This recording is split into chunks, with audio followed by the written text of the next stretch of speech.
हर हर गंगे। ओम नमः शिवाय।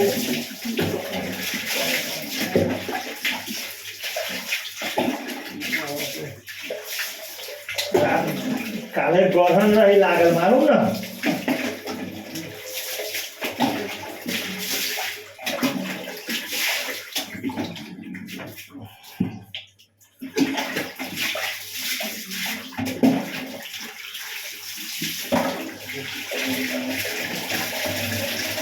खड़ा हुआ,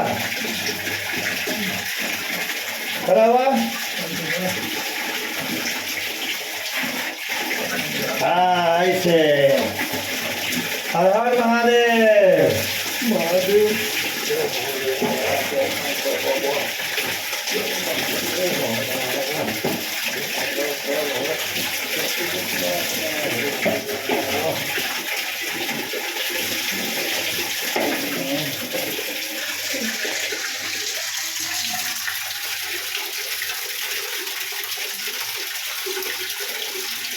नहा मिला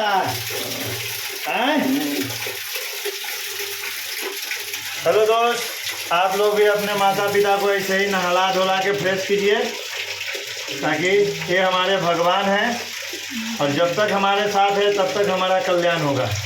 हर हर महादेव।